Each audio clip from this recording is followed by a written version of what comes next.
বর্তমানে social media আর কিছুদিন আগে পর্যন্ত সোশ্যাল মিডিয়া কিন্তু অনেকটা পার্থক্য কিন্তু। কেন বলছি? তখনকার সোশ্যাল মিডিয়া একরকম ছিল আর এখন একরকম। কোন দিক থেকে? না, এখন যে সমস্ত ভিডিওগুলো আমাদের সামনে আসে রেকমেন্ডেশনে বা সোশ্যাল মিডিয়াতে আমরা যে সমস্ত ভিডিওগুলো দেখতে পাই, কিছুদিন আগে পর্যন্ত কিন্তু এইসব ভিডিওর এত রমরমা ছিল না। কিন্তু ব্যাপারটা হচ্ছে, এখন এইসব ভিডিও প্রচুর পরিমাণে, মানে এই ধরনের ভিডিও তৈরি করার প্রবণতা বাড়ছে, যেটা দেখতে পাচ্ছি। কী ধরনের ভিডিও করার কথা বলছি আমি? অনেকে, কেউ তার দাদুকে দেখতে যাচ্ছে, হসপিটালে দেখতে যাচ্ছে, অসুস্থ দাদুকে দেখতে যাচ্ছে। তো সেখানে যাওয়ার আগে কি করছে? ভালোভাবে মেকআপ করে যাচ্ছে। ঠিক আছে, দাদুকে দেখতে যাচ্ছে ভালো ড্রেস পরে, মেকআপ করে, মনে হচ্ছে যেন কোনো পার্টিতে যাচ্ছে, কোনো অনুষ্ঠান বাড়িতে যাচ্ছে। এছাড়াও দেখছি কেউ কেউ শ্মশানে গিয়ে সেখানে চুল্লির আগুন জ্বলছে, দাউ দাউ করে জ্বলছে পেছনে, আর তার সামনে গিয়ে রিলস বানাচ্ছে। তো ব্যাপারটা হচ্ছে, এই সমস্ত ভিডিও করার প্রবণতা বাড়ছে কেন? কখনো কি আপনারা ভেবে দেখেছেন, মানে গভীরে গিয়ে, যে এই সমস্ত ভিডিওগুলো বাড়ছে কেন? কারণ একটাই, কারণ মানুষ এগুলো বেশি বেশি করে দেখছে।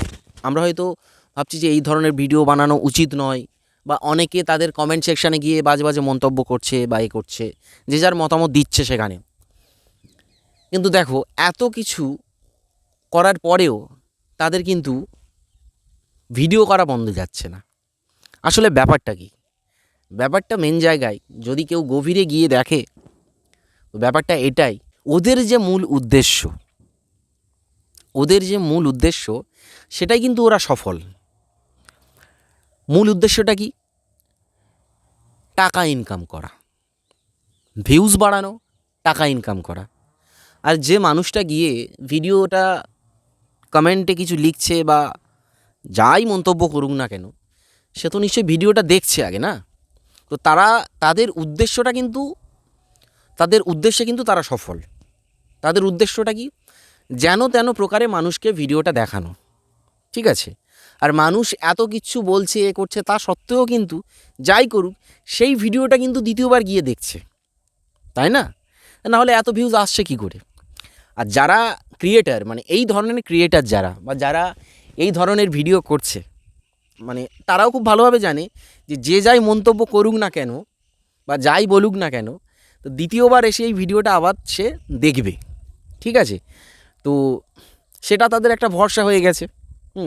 তো সেই জন্যই সেখান থেকে তারা আরও এই ভিডিও বানানোর ইন্সপিরেশান পাচ্ছে, তারা এই রকম ভিডিও বানিয়ে যাচ্ছে।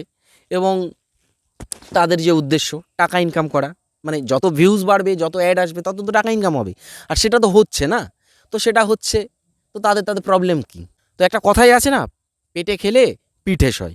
তো ব্যাপারটা হচ্ছে সেই রকম হয়ে গেছে। ঠিক আছে, তো যে যাই বলুক না কেন, আলটিমেটলি সেখান থেকে তো তাদের আর্নিং আসছে, না?